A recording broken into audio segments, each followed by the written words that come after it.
What's going on, guys? Welcome back to JR Aviation. Welcome to Burbank, California, and welcome to another new airplane reveal. One that is certainly extremely affordable and one that should be quite entertaining. Just when I thought it couldn't get any better than our $16,000 abandoned Zodiac 601 airplane purchase. You guys remember that series going viral here on YouTube. All of a sudden, this deal falls in our lap. Yes, that title and thumbnail is correct. We just bought a $10,000 Cherokee 180. Falls into our lap, falls into anybody's lap. This plane was listed publicly on a major aviation marketplace. That's true. This plane was not sent to us by a viewer. I stumbled across this plane when I was browsing the interwebs, and I couldn't believe the deal I saw. It was posted for $17,000, a Cherokee 180 that is just recently out of annual. It has a high time engine, but overall it's got good bones and it's pretty much ready to go, minus the annual inspection. So I'm like, this looks like a deal of a lifetime. 17 grand for a plane that's just one inspection away from flying?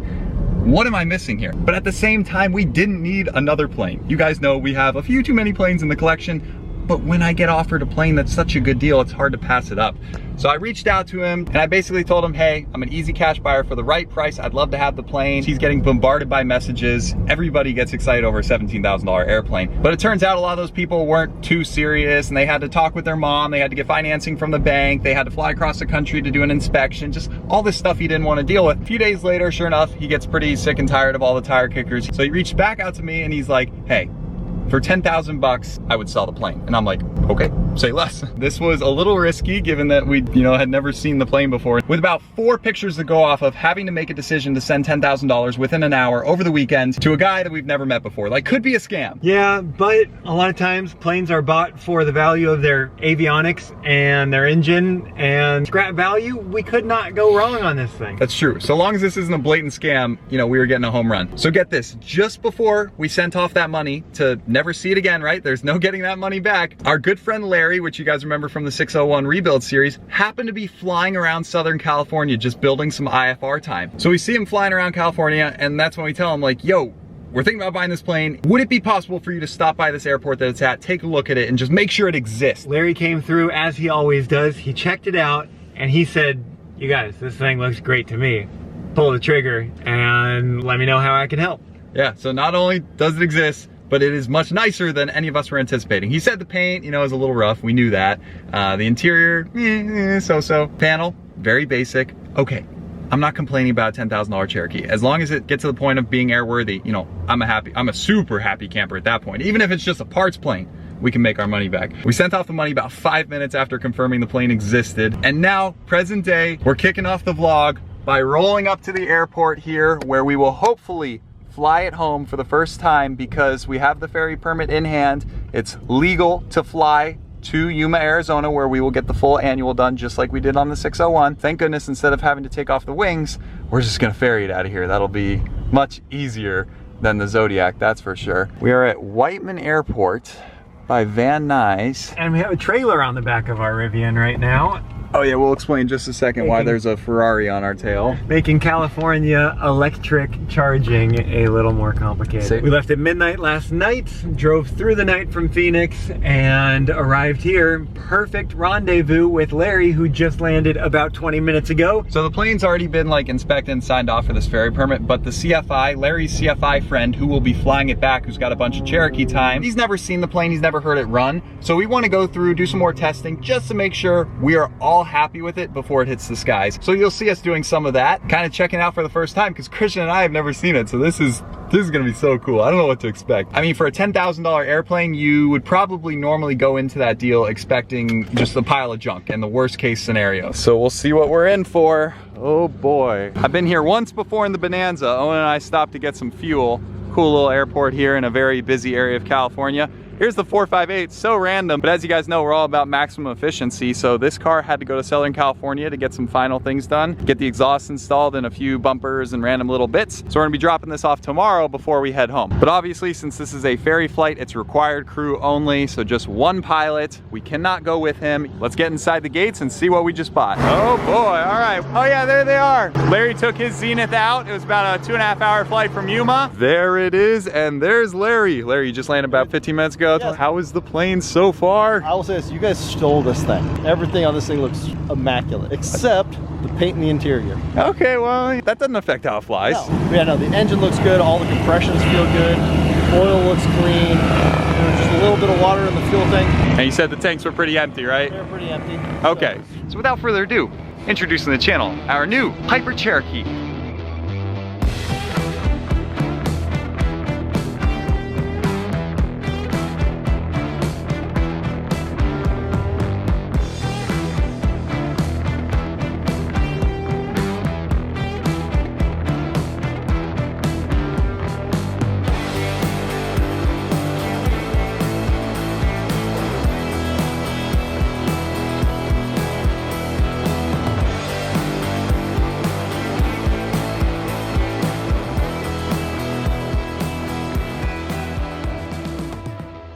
All right, Christian pulling up, and here she is, the new Cherokee 180. Good old, let's see, I haven't even seen the tail number, 7097 whiskey. Okay, we'll be saying that a lot on the channel. It's kind of fun how all the Cherokees end in whiskey, just like the Cherokee 235 86904 whiskey. First impressions, it's looking pretty good. Of course, the paint has seen better days, but it's not like the worst I've seen. Let's just say that. Probably ranks I don't know, 3 or 4 out of 10. Like, it's pretty low, but maybe some reconditioning can be done to bring it back a little bit. But even if it doesn't come back, it doesn't matter. It's paint and it's a $10,000 airplane. I don't care how it looks, as long as it flies good and it's mechanically sound. It's got a bunch of LED lights. Those are not cheap and not cheap to install sometimes, so that's a nice upgrade. Fuel tanks, we got the 50-gallon tanks, 100 low lead. Right away they're getting on charging the battery because battery's a little low, so while we're here for a couple hours going over the plane, inspecting things, might as well get that charged up before we take our first high-speed taxi run.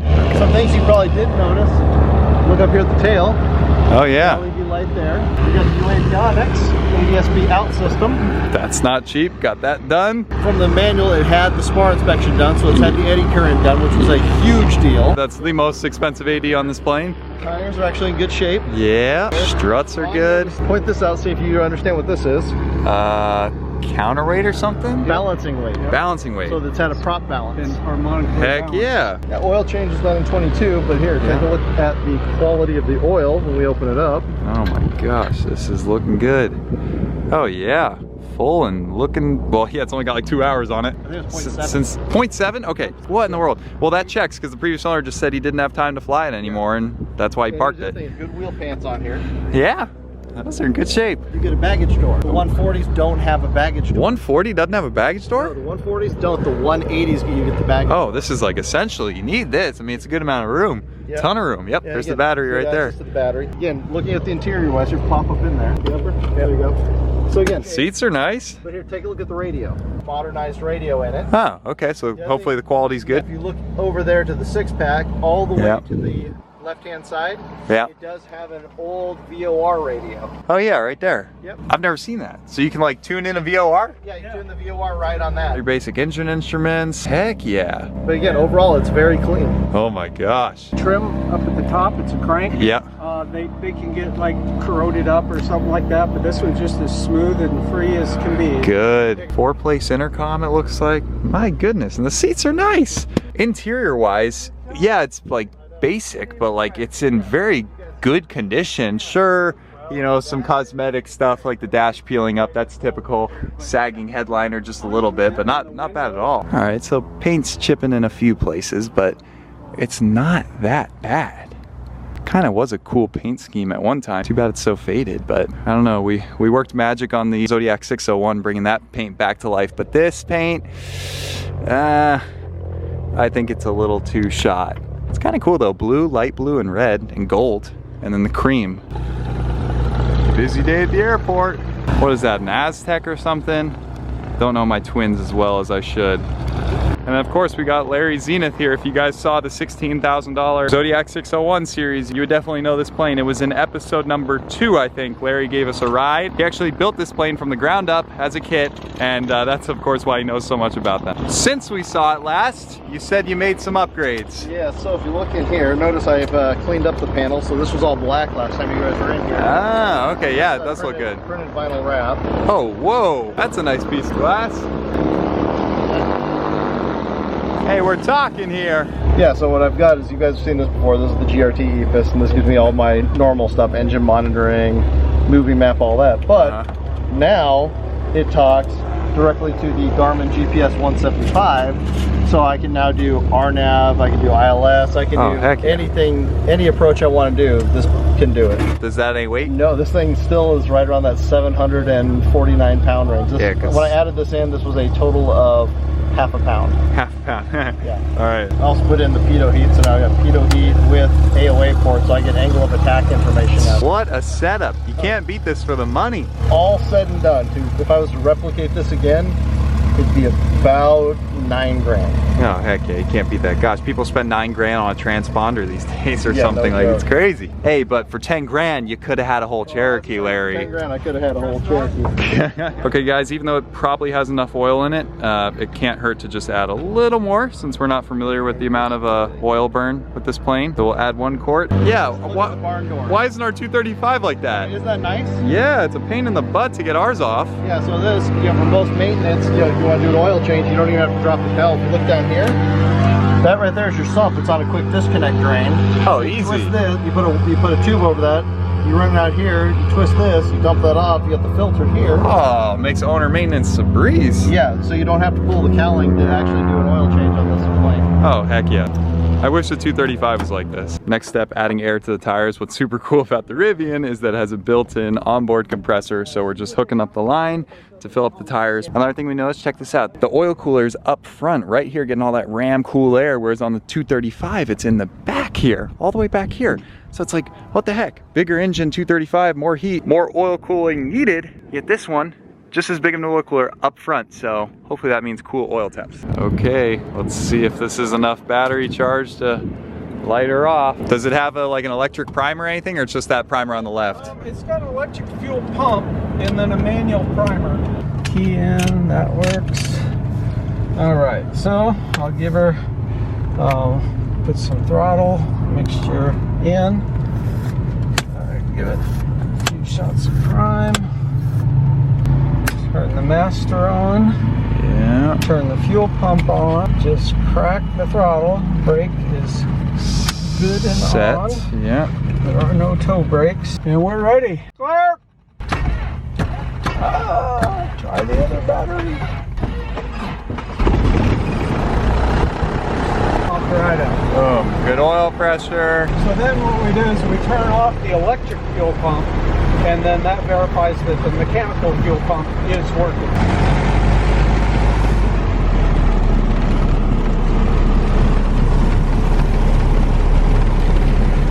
We're moving. Got brake pressure? Yep. Oh yeah.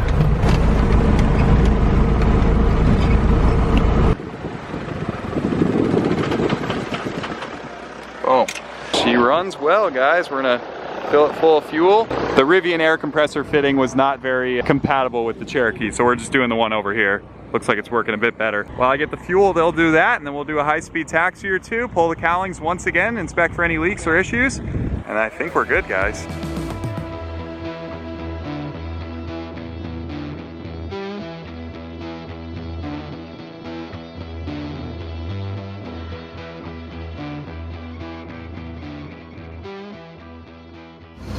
Alrighty, and boom, fueling complete. We put in 36.5 gallons. All right, so it's still at 14 in there, so the gauges are close to being accurate. They showed something in there. So we had 14, added 36, now we got 50, ready for a high-speed taxi.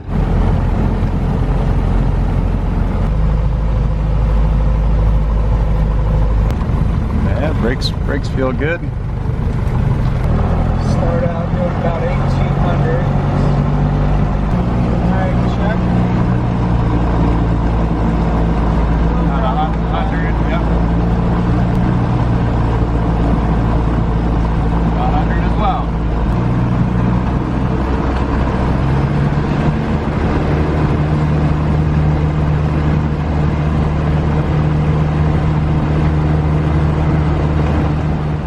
Okay guys, I really can't believe this. Everything is going to plan, if not better than we planned. Actually, way better than we planned. We expected a couple little squawks or quirks to come up.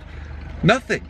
Even on that high-speed taxi and the brake test and the full power run up, everything is good. Oil temp, well under 200 the whole time. Oil pressure was fantastic, about 75 PSI. Fuel pressure in the green. Both fuel tanks indicating full now, duh, obviously filled them up. The radio, crystal clear. I was worried when you're talking cheap airplanes, usually they either don't have a radio or the radio sound quality is just awful, or the intercom is awful and you can't communicate very well. But this plane, fantastic, because it's got, I guess, a newer style radio and a decent intercom. Everything is great in that department. So even though it's basic, it definitely gets the job done. So go ahead and comment down below. Now that we got this plane so cheap, we do have a budget to play with it a bit. That can either go toward repainting the plane or possibly stripping and polishing it to make it match like the 235, or doing the cosmetic things like the dash and a couple of the interior bits, maybe finishing out some carpet around here. Now seeing these seats in person, there's no need to touch them. I mean, sure, they're basic and not a whole lot going on, but they're in great shape, like a leatherette. I mean, no rips or tears, so that's great. The side panels being like this carpet material, I mean,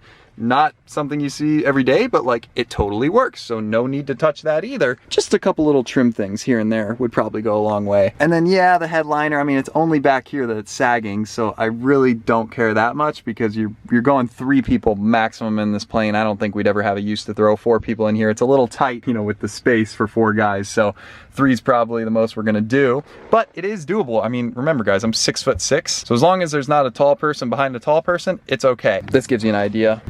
There's still some leg room there, even with this seat in a normal position. Ooh, another twin going. All right, that's about to be us in just a minute. Oh, the excitement level is 10 out of 10, I can't believe it. Larry asked Ron, what's your confidence level going into the flight? And he's like, perfect, I am so confident. So that's a great sign when the pilot is feeling that good about the ferry flight. So I obviously don't foresee any issues coming up. I certainly hope that's the case during this about 2.5 hour flight home.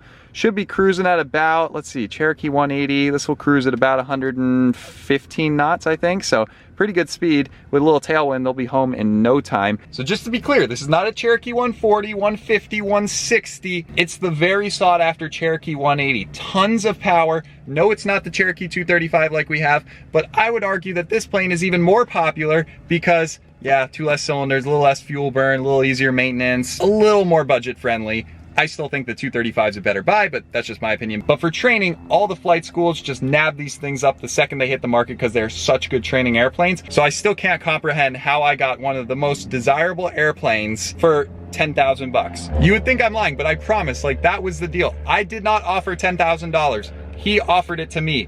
Again, it had to be a really good deal for me to want to jump on this thing and wire the cash right away. So obviously 10K was a good enough deal, but hey, it was just right place at the right time, and cash is king when it comes to negotiating. You have a lot of advantage when you're an as-is, waive all inspections, cash buyer that won't ask questions or be a pain in the butt. I mean, that has value, and that's why he's like, look, I'll take the money. I think he said he had some emergencies pop up. He needed the money. He didn't want the plane just sitting anymore. So he just sold it quick, and we were the right buyers at the right time. So I can't believe it. Oh, and to make the deal even better, so you'll notice how there's no great engine monitor set up. Well, get this, he just bought a JPI engine monitor. He was gonna install it, didn't get around to it. So he's like, here, I'll include that in the deal too. So it's got a very expensive JPI 730, whatever the little rectangle engine monitor is. So we can install that if you guys think it's a good idea, or put it on one of our other planes. So yeah, that's like 2,700 bucks or something for that kit, and it's free included. So if you minus that, we're in the plane 7,300 bucks. Insane, I know. Let's get outside, let the CFI go to work and fly this thing home for the first time. We'll catch the startup. I cannot wait. Let's go. All right, another nice plane. Brand new Cirrus, looking good. What would you guys rather have? Serious question. Would you rather have 100 $10,000 Cherokee 180s or one $1 million Cirrus SR22 Turbo? Please comment down below. All right, well, great meeting you. Thank you so much once again for helping out. Good luck in the skies, and we'll be tracking you the whole way.